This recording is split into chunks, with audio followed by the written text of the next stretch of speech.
আসসালামু আলাইকুম সবাইকে। আশা করি সবাই ভালো আছেন। তো গত রাতে মাঝরাত পর্যন্ত কক্সবাজারে ঘোরাঘুরি আর খাওয়া-দাওয়ার পরে আমরা খুবই টায়ার্ড ছিলাম।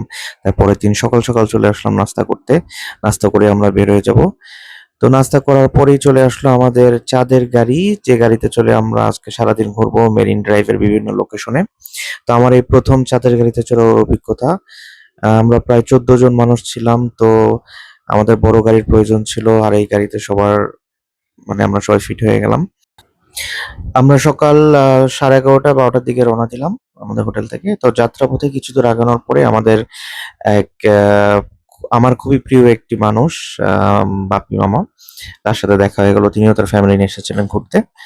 আম তো খুবই ভালো লাগলো। অনেকদিন পর তার সাথে দেখা হলো। সবার সাথে কথাবার্তা হলো। আমার প্রবাস জীবনের ১ম দিকের তার অবদান অনেক। তো ধন্যবাদ বাপ্পি মামা দেখা করার জন্য। তো তার সাথে দেখা করে আমরা সবাই আবার বের হয়ে গেলাম চাঁদের গাড়িতে। গাড়িটা যখন ছাড়লো তখন আমাদের ছাদের যে ছাউনিটা ছিল সেটা খুলে দিলাম। খুব সুন্দর বাতাস আসছিল। খুবই উপভোগ করছিলাম জার্নিটা। आँखों को यूं बंद करके धीमे धीमे गिन गिन के ढूंढो हमें हम है कहाँ।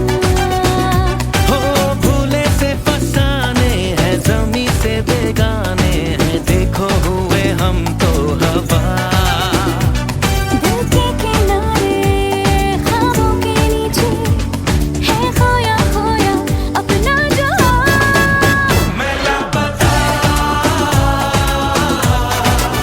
तू लापता होशो हवा है लापता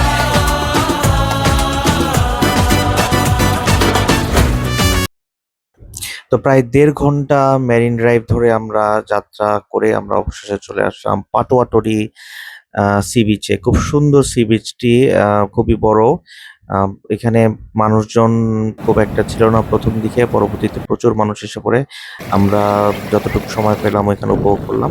তারপরে সেখান থেকে আমরা চলে গেলাম লাঞ্চ করার জন্য। আ দুপুর অলরেডি ১:৩০ বেজে গেছে। আমরা চলে আসলাম পালঙ্কি রেস্টুরেন্টে, যেটা খুবই নামকরা। খুবই এক্সপেন্সিভ এবং আম শুনেছি এটার খাবারগুলো খুবই মজা। তো সেই সবকিছু চিন্তাভাবনা করে আমরা চলে আসলাম সেই রেস্টুরেন্টে। প্রচুর ভিড় ছিল। প্রায় ০.৫ ঘন্টার উপরে আমাদের ওয়েট করতে হলো সিরিয়াল দেওয়ার পরে। তো অবশেষে আমরা আমাদের টেবিল পেলাম, ১৪ জনের টেবিল। তো আমরা খাবার অর্ডার করলাম। তাদের প্রেজেন্টেশন গুলা খুবই ভালো ছিল, সুন্দর ছিল। খাবার মোটামুটি লেগেছে, আমার কাছে অত ভালো লাগেনি। আমরা সি ফুড আইটেম, মাছ আ অর্ডার করেছি। তো খাওয়া-দাওয়া শেষে আমরা আবার রওনা হলাম। আমরা তারপরে চলে আসলাম কাঁকড়া বিচে। তো এই সময় নাকি কাঁকড়া দেখা যায় না খুব একটা, শীতকালে দেখা যায় সকালের দিকে।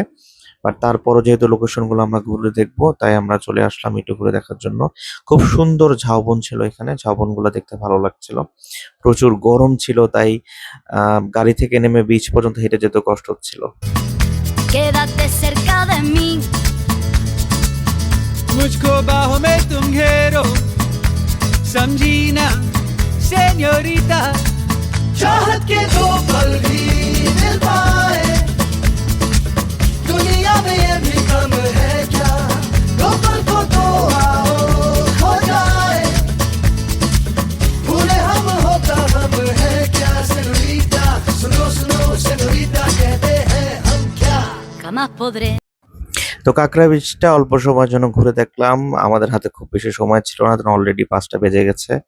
সন্ধ্যা খুব দ্রুত হয়ে যাবে। আমরা আরো একটি লোকেশনে যেতে চাচ্ছিলাম। তো কাঁকড়া বিচ থেকে আমরা চলে গেলাম হিমছড়ি ঝর্ণা আর পাহাড় দেখতে। পরে গিয়ে শুনলাম সেখানে নাকি ঝর্ণা না, একটি কৃত্রিম ঝর্ণা রয়েছে।